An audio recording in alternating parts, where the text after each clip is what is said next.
यार तू तो बदला नहीं है बेचारा। Oh no shit. यार अब क्या, ये तो जल गया। अरे मसाला भी नहीं है और ये सब्जी भी खराब हो गई है, दूध भी खत्म। क्या फायदा इतने कुकिंग शोज देखने का जब किचन ही खाली है।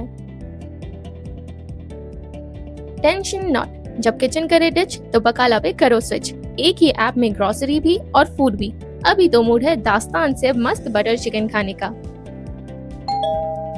और सुनो, हर ऑर्डर पे मिलता है स्क्रैच कार्ड। बस ऑर्डर करो, स्क्रैच करो और जीतो लकी प्राइजेस। वाओ, मुझे मिला फ्री गिफ्ट वाउचर। खाली किचन का सॉल्यूशन, वन ऐप बकाला। आज ही डाउनलोड करें बकाला। डाउनलोड लिंक डिस्क्रिप्शन में है या फिर आप सीधे प्ले स्टोर में जाके बकाला सर्च करके डाउनलोड कर सकते हैं। भोलेनाथ नगर अनम पैलेस पहुंचकर क्या बोले टीम नजीब मुल्ला के राजू अंसारी, सुनिए।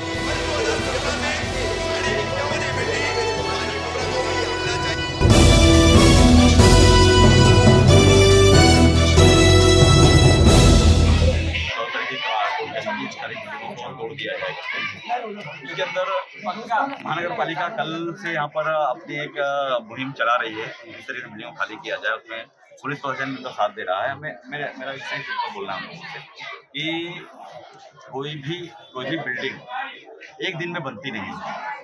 और जो लोग हैं यहाँ पे, देखो ऐसा है कि गरीब आदमी लीगल बिल्डिंग में फ्लैट नहीं ले सकता। आज लीगल बिल्डिंग में आप लेने जाएंगे फ्लैट, तकरीबन 30 और 40 लाख का वो फ्लैट होता है। तो गरीब आदमी से कोई पर्याय नहीं होता, तो क्या करता है बेचारा, ऐसी छोटी मोटी कोई इलीगल कब्जे में घूमता है जहाँ पे उसे 5 लाख 7 लाख 8 लाख के अंदर फ्लैट मिल जाते हैं। यही बात मैंने हमारे थाना के कमिश्नर सौरभ राव से कही थी कि सर वहाँ पे जो लोग रह रहे हैं, जो फ्लैट्स हैं, उसी को बहुत बड़ी कीमत नहीं है। 7-8 लाख के अंदर लोग फ्लैट लेते हैं और लेकर के रहते हैं। तो ये पर्याय आपको एकोमोडेशन जो है महानगर पालिका का कर्तव्य था या हमारी स्टेट गवर्नमेंट का कर्तव्य था, किस तरीके से एसआरए ला करके खर्चा ला करके यहाँ की गरीब जनता को अच्छे से घर बनाए। हमारे यहाँ के मंत्री जो है, यहाँ के हमारे यहाँ के जो लोकल एमएलए हैं, वो इसी विभाग के मंत्री थे, हाउसिंग एंड डेवलपमेंट मिनिस्टर थे। क्या उन्होंने एक घर बनाया मुमरा कौशा के लिए?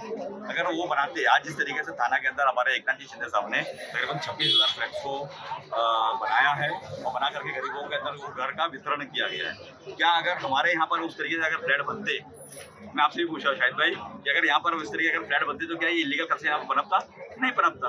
हमको कहीं ना कहीं इनको रूल में लाना पड़ेगा, इनको लॉ बुक्स के अंदर लाना पड़ेगा। तो इसलिए बेहतरीन उदाहरण ये था कि हमारे यहाँ का जो हाउसिंग एंड डेवलपमेंट मिनिस्टर है, वो यहाँ पर अच्छी स्कीमें लाता है और अच्छी स्कीमें ला करके रीडेवलपमेंट प्रोसेस करके जो LIG कॉलोनीज होती है, जैसे लो इनकम ग्रुप कहते हैं, या गरीबों के लिए जो घर बनाया जाता है, या प्रधानमंत्री आवास योजना बनाई जाती है, इस तरीके का करनी चाहिए था, नहीं किया। चलो ठीक है, वो जाने तो, वो किया नहीं किया वो उनकी फर्जी है।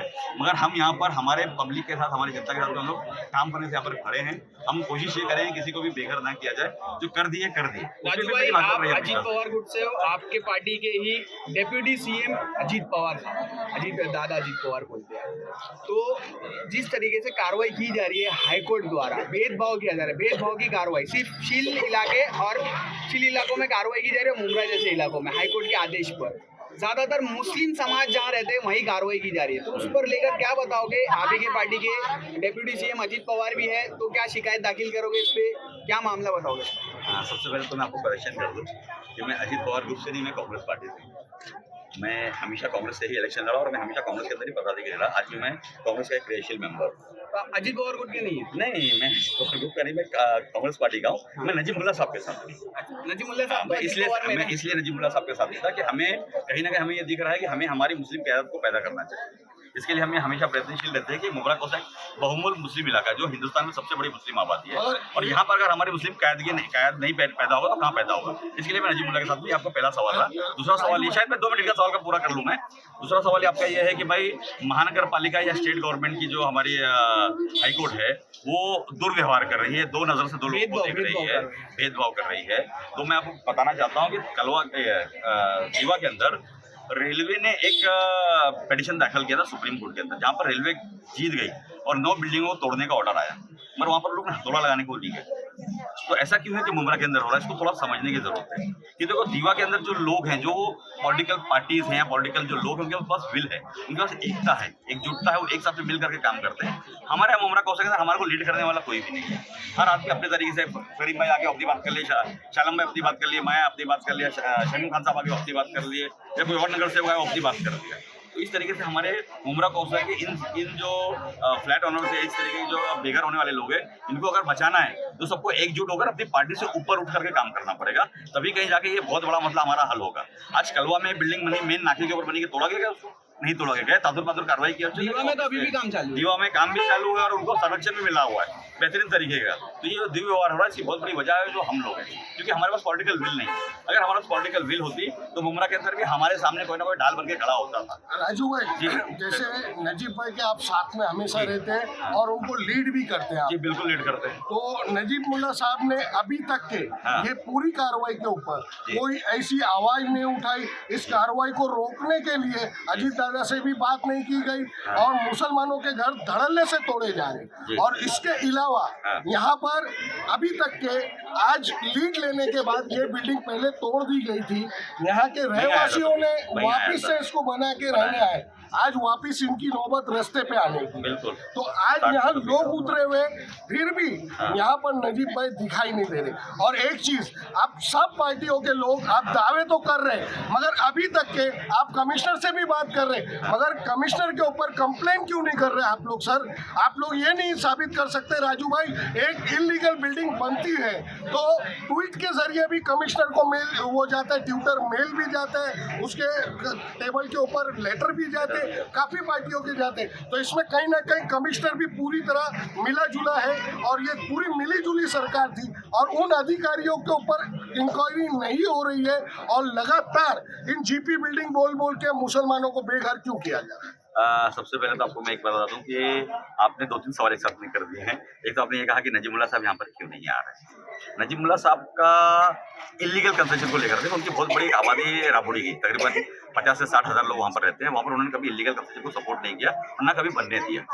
वो हमेशा ये चाहते हैं कि लोगों को चैनलाइज करके लीगल वे से उनको घर दिया और जाए। सर वहाँ तो क्लस्टर है, वहाँ तो क्लस्टर है, यहाँ पे हमारे cluster लोगों है। के पास क्लस्टर नहीं है इसने ना आपको सर। बोल दिया कि हमारे पास क्लस्टर नहीं है, हमारे पास भी यूआरपी किधर है। है? हमारा 35, 36, 37, 38 एंड 39 5 हमारे पास यूआरपी अर्बन रिन्यूअल प्लान हमारे मंजूर हो चुके कहाँ हैं। हुआ है सर अभी? पूरे मुमरा कौशा के लिए मंजूर है। हमने आनंद कोलीवाला का पहला हमने ग्रीन ब्लूप्रिंट निकाला है। आपको शायद मीडिया के माध्यम से मालूम पड़ा होगा। हमने आनंद कोलीवाला पहला फेज में लिया है, सेकंड फेज हमारा कौशा का हिस्सा लेने वाले हैं हम लोग। और हम प्लान करके जितने भी इलीगल बिल्डिंग में रहने वाले लोग हैं उनको किस तरीके से लीगल घरों के अंदर डाला जाए, उसके ऊपर हम लोग प्रयत्न कर रहे हैं। इसका एक बहुत बड़ा उदाहरण हमारा वर्तक नगर और वागले स्टेट। मैंने कई बार तो अपने इंटरव्यू के अंदर कहा कि एकनाथ जी शिंदे साहब ने 26,000 नए घर लीगल तरीके से बना करके झोपड़पट्टी और झुग्गी वालों को बना करके दिया है। तो क्या वो मुमरा में नहीं हो सकता था? हो सकता था, मगर यहाँ पे पॉलिटिकल विल नहीं है। यहाँ पर क्या है कि हमारे जो नेता है वो अक्सर क्या करते हैं, देखो आपने हमेशा एक बात सुनी होगी कि अन्य भक्त जो होते हैं वो कहते हैं कि भाई डीजल 200 रुपये लीटर भी अगर हो जाएगा तब भी हम मोदी जी को वोट देंगे। क्यों बोलते हैं ऐसा, वो मालूम है? क्योंकि उनको जात के नाम पे भड़काया जाता है। उसी तरीके से मुमरा कौशल भी जात के नाम पे भड़काया जाता है। नहीं भाई वो फलाने बीजेपी के साथ वाले हैं, वो एनसीपी वाले अजीत पवार साहब के साथ वाले, वो फलाने उनके साथ में वाले। आपकी मगर पार्टी की वॉर के लिए बीच की जनता फंस जाती है ना। नहीं, आगे सुनिए ना, मैं वही बोलना चाह रहा हूँ कि जिस तरीके से क्लस्टर डेवलपमेंट वहाँ पर आया, उस तरीके से हम क्लस्टर डेवलपमेंट का पहला उद्घाटन, पहला आगाज जो है वो हमने आनंद कोलीवाला से किया, जिसकी प्रेस कॉन्फ्रेंस नजीब मुल्ला साहब ने और राजेंद्र सिंह साहब ने ली। और आपके शायद आपको मालूम भी पड़ा होगा वहाँ का यूआरपी क्लियर करके हमने ब्लूप्रिंट के पास भेज दिया। अभी हमारा कौशा का सेकंड यूआरपी बन रहा है, उसको लाने की कोशिश करेंगे। दूसरी बात आपने कही कि अधिकारी के ऊपर, कमिश्नर के ऊपर केस करना चाहिए। हमारे जो म्युनिसिपल कमिश्नर्स होते हैं वो सिर्फ 3 साल के लिए आते हैं और ये जो इलीगल की जो इंडस्ट्री है ये पिछले 40 साल से एक्टिव है। तो ऐसा होता है कि एक कमिश्नर आया, दूसरा गया, तीसरा आया, चौथा आया। हमने पहले मांग ली, आपके आने से पहले मैंने मोहिन भाई को यही बात कही है मैंने कि अक्सर होता ये है कि छोटे मोटे लोगों को बली का बकरा बनाया जाता है। हमारे फारूक शेख साहब जिन्हें कोई लेना देना नहीं था इलीगल कंस्ट्रक्शन से, आपको भी मालूम है कि बहुत नॉन करप्ट आदमी थे, उनको बली का बकरा बना के उनको सस्पेंड कर दिया गया। साथ में 2-3 हमारे जो क्लार्क्स हैं, चाहे वो प्रसाद पांडे हो, चाहे वो लिमाये साहब हो, चाहे वो लहाने साहब हो, ना फलाने हो, छोटे मोटे क्लार्क लोगों को सस्पेंड कर दिया गया। मेरा ये कहना है कि जो लोग उस वक्त में मुमरा कौशा के अंदर धांधली करके, गुंडागर्दी करके पैसा वसूली कर रहे थे और जिनके नाम से वसूली की जा रही थी, उसके अंदर बहुत सारे नाम है कि एएमसी थे जो भी रिटायर हो चुके हैं, सब में कुछ 2-3 डीएमसी थे, इन सबको सस्पेंड करना चाहिए। जब तक इन लोगों को सस्पेंड नहीं करेंगे, जब तक महानगर पालिका के ऊपर ये प्रेशर नहीं बनेगा, और प्रेशर नहीं बनेगा तो हमारे लिए सोचेंगे नहीं। तो हमें कहीं ना कहीं ये सोचना पड़ेगा कि हमारे जो इलाके के घर जो लोग हैं जो बेघर हो रहे हैं, जो के घर, आज आप एवी के कंपाउंड में जाकर देखिए, तकरीबन 2000 लोग बेघर हो गए। अब एक लटकती तलवार और 13 बिल्डिंग के ऊपर, जिसके ऊपर फिरोज भाई ने कंप्लेंट किया है सदर सेठ की जमीन के ऊपर, उसके ऊपर भी तलवार लटकी हुई। आजकल में उसका भी कोर्ट का ऑर्डर आ जाएगा। अनम पैलेस का कल ही ऑर्डर आया है, आपने शायद देखा होगा कल के ऑर्डर के बारे में, अभी तक अपलोड नहीं हुआ, शायद आज शाम तक अपलोड हो जाएगा। तो जिस तरीके से वो काम कर रहे हैं और दूजा भाव कर रहे हैं, मतलब भेदभाव कर रहे हैं, इसके लिए हमें कहीं ना कहीं आवाज उठानी पड़ेगी। और इसके लिए मैं तमाम पॉलिटिकल पार्टी के नगर सेवकों से कहता हूं कि पार्टी के पद से ऊपर उठ करके एक इंसानियत के नाते से हमें सबको उनको एकजुट होकर के काम करना पड़ेगा, तभी कहीं जाके मुमरा कौशल को इतनी बड़ी ये आफत आई हुई है ये टल पाएगी, वरना ये टलेगी नहीं। एक एक करके सारी बिल्डिंगें ले लेंगे, चाहे वो 9 बिल्डिंग लेना हो, चाहे वो 53 बिल्डिंग लेना हो, चाहे वो 13 बिल्डिंग लेना हो, चाहे वो अनम पैलेस लेना हो। बहुत सारी बिल्डिंग है जिनके कोर्ट के अंदर केसेस चल रहे हैं। आपकी पार्टी सत्ते में है ना, तो आपकी पार्टी को सबसे पहले मैंने पहले बोल दिया आपको कि मैं कांग्रेस में सत्ते में नहीं हूँ सर। राजू भाई, नगर सेवक का इलेक्शन आने वाला है, क्या यहाँ पर राजनीतिक दल इस इमारत को बचाने आ रहे हैं या अपनी सत्ताधारी की रोटी सेकने आ रहे हैं? नहीं, मैं ये समझता हूँ कि ये वक्त ये बात बोलने का नहीं है, ये वक्त सबको एकजुट होकर काम करने का है। आज ऐसा वक्त आया है कि सारे पॉलिटिकल पार्टी और सारे समाज सेवक जितने भी हमारे साथ में जुड़े हुए जो मुमरा के कुख्यात लोग जो हैं, वो सब एकजुट होकर के इस अनम पैलेस को बचाने की कोशिश करें, क्योंकि अगर ये अगर सेंध लग गई तो पूरा किला ढह जाएगा। ये अगर सेंध लग गई तो पूरा किला ढह जाएगा। आपने नजीमुल्ला साहब जिस तरीके से भेदभाव वाली कार्रवाई की रहे हैं, उस तरीके से जाकर हाईकोर्ट में बताएंगे कि ऐसा ऐसा मामला चल रहा है, मुमरा कौसा में भेदभाव वाली कार्रवाई हो रही है। बिल्कुल, हमको जब भी क्योंकि ऐसा है, देखो अभी हाईकोर्ट के जो हमारे जज है BS कुलकर्णी साहब और आरिफ जे डॉक्टर साहब, वो अभी तक के हमारी किसी भी पिटीशन को उन्होंने एक्सेप्ट नहीं किया। सिर्फ वो इलीगल कंस्ट्रक्शन के ऊपर ही जो जमींदारों के केस है या इलीगल कंस्ट्रक्शन के बात चल रही है, थाना की बात चल रही है। थाना महानगर पालिका में 9 प्रभाग समिति है, तो ये 9 प्रभाग समिति में इलीगल काम नहीं हो रहे क्या? सब जगह हो रहे हैं, वही तो हमारा बोलना है कि सब जगह बाजू में दीवा में हो रहा है। ये दीवा प्रभाग समिति का हिस्सा है ना, एक ही प्रभाग समिति के अंदर एक हिस्से के अंदर भेदभाव किया जा रहा है, और क्यों किया जा रहा है वो आपको भी मालूम है। और इसी प्रभाग समिति दूसरे हिस्से के अंदर दीवा के अंदर दरदल से आज भी स्लैब डाले जा रहे हैं, आज भी वहाँ पे बिल्डिंग बनाई जा रही है। नजीब भाई एक नाथ शिंदे साहब के साथ में लगातार दिखाई देते हैं और उनके साथ में ताल्लुकात भी अच्छे हैं, तो अभी तक के नजीब भाई ने उनसे बात क्यों नहीं करी? नजीमुल्लाह साहब ने कमिश्नर साहब के पास बैठ करके इसके ऊपर बात की है कि कोर्ट के ऑर्डर को छोड़ो। तो कोर्ट के ऑर्डर ऐसे होते हैं कि उसके बीच में हम बोल नहीं सकते। कमिश्नर साहब पे तो खुद एलिगेशन है, कमिश्नर साहब अपने आप को बचाने में लगे हुए, वो क्या इसका हल करेंगे? नहीं तो हर आदमी अपने आप को बचाएगा ना भाई, अपनी कुर्सी बचाने के लिए बलिदान दिया जाएगा। ये कमिश्नर, मैं समझता हूँ ये बेहतर सवाल जो है आपको कमिश्नर साहब से करना चाहिए, सौरभ राव साहब से, कि आपने अभी तक करने का भी कोई हल ही नहीं है ना राजू। नहीं तो हल नहीं तो फिर हम क्या कर सकते हैं उनके लिए? हम उसका जवाब नहीं, हम हमारा जवाब दे सकते हैं। हम आपके लिए खड़े हैं, मैं आज नहीं खड़ा हूँ। ये मेरे पीछे यहाँ पर जावेद भाई खड़े हैं। आप जावेद भाई किधर है हमारे भाई? आप उनसे पूछ लीजिए, आप एवीके वालों हमारे सरफराज भाई से पूछ लीजिए कि Day 1 जिस दिन एवीके के अंदर पहली बिल्डिंग तोड़ेगी उस दिन से मैं वहाँ पर साथ में खड़ा हूँ। आपने मुझे वहाँ पर हमेशा देखा, कोई आया या नहीं आया, मैं डेली वहाँ पर खड़ा रहा। शायद मैं खड़ा रहा या नहीं खड़ा रहा, मैंने मनीष जोशी को वहाँ पर बोला कि खाली करा करके नहीं तोड़ना है आपको। उसने एक ही बात बोला, साहब हम कुछ नहीं करते जब तक कि यहाँ के लोग हमारे सामने शील्ड बन के नहीं खड़े रहेंगे, जब तक हम कुछ कर नहीं सकते। तो ये हमारी एक बदनसीबी है कि हमारे यहाँ के जो लोग हैं वो बहुत जल्दी हताश हो जाते हैं। अभी देखो ये आपको आप दिख रहा है आज ये कि 3 दिन का उनके पास परमिशन है, वो आज भी तोड़ेंगे, हो सकता है संडे को भी आकर के तोड़ने की कोशिश करेंगे। तो हमें जब वो आएंगे, जब यहाँ खड़े रहकर हमें काम करना। मैं आपको एक बात बता दूँ, मैं बोलना नहीं चाहता ऑन कैमरा, और फिर भी आपको मैं बता दूँ, आज सुबह में एकनाथ जी शिंदे साहब सोच में गया था, बम्बई गया था, बम्बई जाकर के आज इसलिए मैं यहाँ पर लेट आया 11 बजे यहाँ पर आया हूँ। मैंने साहब से बात की, मैंने साहब से कहा कि साहब 60 तकरीबन घर है उसके अंदर, वो बेघर हो जाएंगे, और उसके बाद में सिलसिला रुकेगा नहीं। इसके बाद में 9 बिल्डिंग का ऑर्डर, 13 बिल्डिंग का ऑर्डर और 53 बिल्डिंग है। 3 ऑर्डर अभी हमारा पेंडिंग पड़े हुए। जिस दिन उसके ऑर्डर आ जाए तो वो भी बिल्डिंग तोड़ने लगेंगे। तो बोले क्या करना चाहिए? सब आप एक काम करो, या तो उनको तोड़ रहे तो उनको पर्याय कर दो, उनको ट्रांजिट कैंप जो होते हैं वहाँ पर घर दिया जाए। हमारा 700 घर यहाँ पड़े हुए दोस्ती के अंदर, हमारे पड़ला के अंदर 1200 घर पड़े हुए, दे दो उनको रहने के लिए। टेम्पररी दे दो, परमानेंट नहीं दे सकते हो ना, टेम्पररी दे दो। जब उनका आसियाना बनेगा ऑफिस वो फिर कर लेंगे अपने हिसाब से काम। दूसरी चीज़ ये करना है हमारे को, जो हमारे URPs है, अर्बन रिन्यूअल प्लान जो है, जिसका हमने पहला आगाज हमने आदमपुर में किया है, जब उसको फास्ट ट्रैक पे डाल के 3 महीने के अंदर अंदर हमारे मुमरा का क्लस्टर डेवलपमेंट को डिक्लेयर कर दिया जाए। डिक्लेयर है मगर उसको फास्ट ट्रैक पे डाल के उसका ब्लूप्रिंट निकाल दिया जाए, ताकि जो लोग इलीगल बिल्डिंगों में रह रहे हैं, इलीगल चालियों में रह रहे हैं, झुग्गियों और झोपड़ियों में रह रहे हैं, वो किस तरीके से लीगल वेज के अंदर अपना घर ले सके, उसके ऊपर हमें कार्यक्रम बनाना पड़ेगा और लगाना पड़ेगा। क्या आश्वासन दिए फिर उन्होंने फौरन जिसको फ़ोन करा उनको फ़ोन करके बात बोल दिया उन्होंने, और इसी वजह से मामला भी आपको ठंडा दिख रहा है।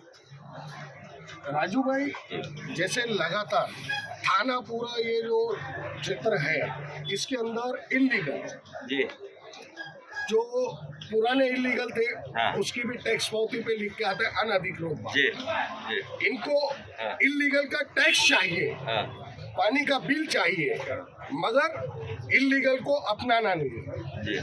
ये नीति भी तो चल रही है। आपको आपकी जानकारी बता दो कि 31 जनवरी 2014 तक की जितनी भी इलीगल बिल्डिंग है सबको रेगुलराइज करने का ऑर्डर हमारे शासन ने दे दिया है। उसी के साथ कल एक नया ऑर्डर आया, शायद आपने देखा होगा इंटरव्यू के अंदर हमारे साहब के, कि जिनके ऊपर शास्त्रीय कर लगा हुआ था उस शास्त्रीय कर को कल माफ कर दिया गया। उसका जीआर कल हमारे महानगर पालिका के पास भेज दिया गया। थाना में जितने भी शास्त्रीय कर लगाए गए उनको माफ कर दिया गया। अब वो माफ करना चाहिए होगा कि हमारी बिल्डिंग जो इलीगल बिल्डिंग है